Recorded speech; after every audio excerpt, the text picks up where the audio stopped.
আসসালামু আলাইকুম দর্শক, আমি সুমি। আমার চ্যানেল শখের লাইফস্টাইলে আরও একবার আপনাদের সবাইকে স্বাগত জানাই। কাছে কিংবা দূরে, দেশ কিংবা দেশের বাইরে, যে যেখান থেকে আমার ভিডিওটি দেখছেন, আশা রাখছি আল্লাহর অশেষ রহমতে ভালো আছেন, সুস্থ আছেন। আলহামদুলিল্লাহ, আমিও ভালো আছি। তো দর্শক, ভিডিও শুরু করলাম এই যে ছেলের বেডরুম গোছানোর মধ্য দিয়ে। তো বলতে পারেন সারাদিনের কাজ সকাল থেকে শুরু করলে খুব দ্রুত শেষ হয়ে যায়। আর সেই কাজটা একটু সকাল সকালই শুরু করলাম।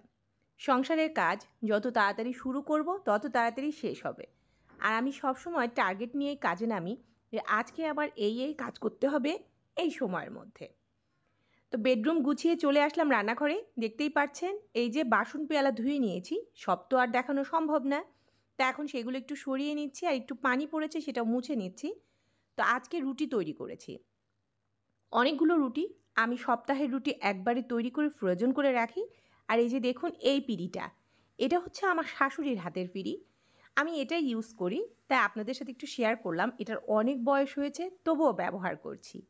ওই যে যত্নে রতন মেলে, যত্ন করে রেখেছি তাই ভালো আছে। তা এখন চলে আসলাম রুটি তুলতে।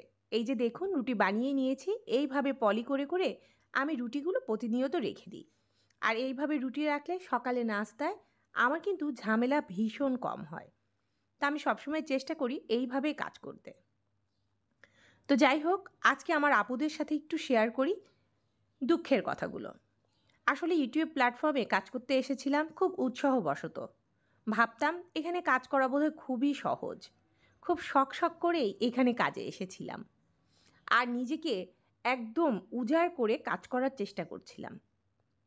মাথায় একটি চিন্তাই ছিল, আমাকে জিততে হবে। কারণ আমি এমন ধরনের একটি মেয়ে, আমি যে কাজই করি আমার নেশা থাকে জেতার।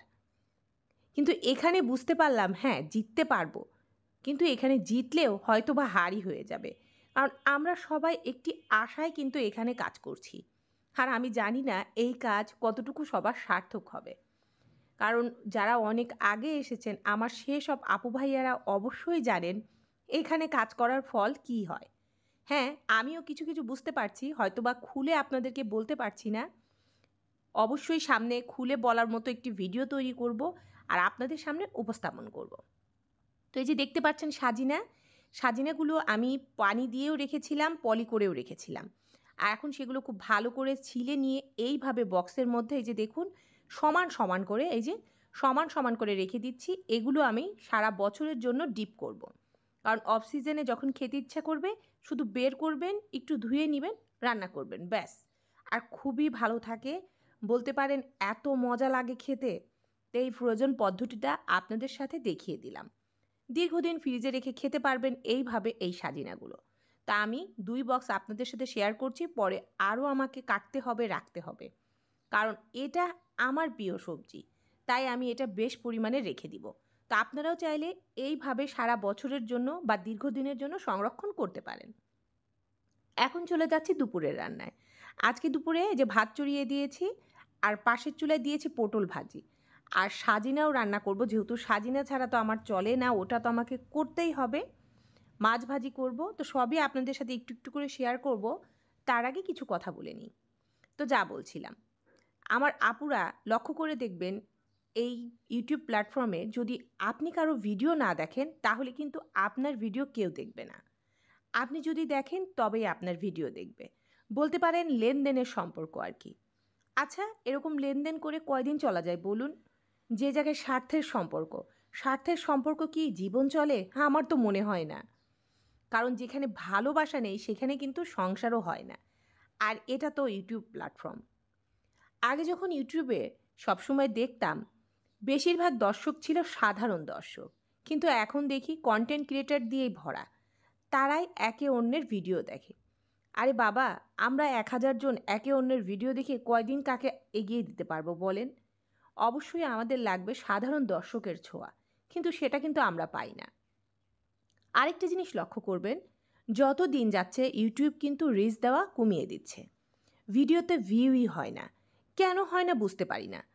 অনেক আপুরা আছে এত সুন্দর ভিডিও তৈরি করে, তবুও তাদের ভিডিওতে রিচ নেই। আর দেখবেন কিছু কিছু আছে, নাম বলবো না, কিছু কিছু আছে যাদের অশ্লীল ভিডিও অথচ সেটাতে রেজ আছে। তাহলে কি বুঝতে পারলাম আমরা?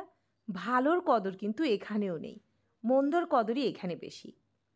তো তাই হয়তোবা আমিও হতাশাগ্রস্ত হয়ে গিয়েছি যে এখানে আমি পারবো না নিজেকে দেখাতে, নিজের চেহারা দেখাতে।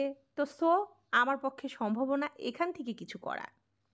তো বলতে পারেন এক প্রকার বিশাল ধোঁকায় বা গোলকধাঁধায় পড়ে গিয়েছি। কি করব সিদ্ধান্ত নিতে পারছি না। অনেক পরিশ্রম করেছি আমার এই ছোট্ট চ্যানেলটির পেছনে। আপনারা নিশ্চয়ই যারা আমাকে দীর্ঘদিন ধরে, সত্যি কথা বলতে কি এখন একটু খারাপই লাগে। বোধহয় জীবনে আরেকটি ভুল সিদ্ধান্ত নিয়ে ফেললাম এখানে কাজ করতে এসে। তো জানি না কতদিন আর থাকতে পারবো এখানে।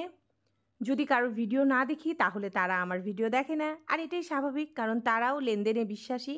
আর এই লেনদেনের কারণেই কিন্তু আমরা কেউই উপরে উঠতে পারবো না, এটা আমি মনে করি। যাই হোক, আমি অনেক হয়তো কথা বলেছি, ভুলও বলতে পারি। প্লিজ আপনারা এই কথাগুলো ক্ষমা সুন্দর দৃষ্টিতে দেখবেন, কারণ আমার কথাগুলো আপনাদের কাছে ভালো নাও লাগতে পারে। আবার আরেকটা দুঃখের কথা বলি, বিশ্বাস করুন হয়তোবা আমি কোনো ভিডিও দিয়েছি, আমি কোনো রান্না করিনি বা রেসিপি দিইনি, তবুও হুট করে কমেন্টে কোনো আপু লিখে দিয়ে যায়, আমি নাম বলবো না কোন আপুরা এ কাজ করে, আপু রেসিপি খুব ভালো হয়েছে। আরে বাবা, আমি তো কোনো রেসিপিই দিইনি, তাহলে রেসিপি কিভাবে ভালো হতে পারে? চিন্তা করে দেখুন, একটিবার সে কি চিন্তা করলো না যে আমি যে এই কমেন্টটা করছি সে যখন পড়বে কি ভাববে আমার সম্পর্কে? আবার নিজে প্রমাণিত একজন আপু যাকে আমি ভীষণ ভালোবাসতাম, ডেইলি তার আমি ভিডিও দেখতাম, সে আমাকে বলছে আপু লাইক দিয়ে ফুল ভিডিও ওয়াচ করেছি। এখন আমি দেখি আমার ভিডিওতে কোনো লাইকই নেই। কি বলবো বলুন? সে যে মিথ্যা কথাটা বলল, এর প্রমাণটা কি? কি বলা যায়? সে কি একবারও সেন্স করলো না যে আমি ভিডিওটা দিয়েছি মাত্র ১ মিনিটও আপলোড দিয়েছি ১ মিনিট। আর তার মধ্যে সে এসে দেখেও নিল এবং সে লাইকও দিল। অথচ আমি দেখছি আমার ভিউই নেই, আমার লাইকও নেই। শুধু কমেন্ট উঠে আছে। তাহলে কি বলা উচিত? তো আমি বুঝতে পারছি এই জায়গাটা আরও বিশ্বাসঘাতকতার জায়গা। এই জায়গায় ভালো মানুষের কোনো জায়গা নেই। আমার যেসব ভালো, ভালো আপুরা আছেন এখানে, তাদেরকেও বলছি আপনাদের নিশ্চয়ই অনেক কষ্ট করতে হবে। এখন আল্লাহ ভরসা। তো অনেক কথা বললাম। এখন আমি বিদায় নিয়ে নিচ্ছি। আল্লাহ হাফেজ। আসসালামু আলাইকুম।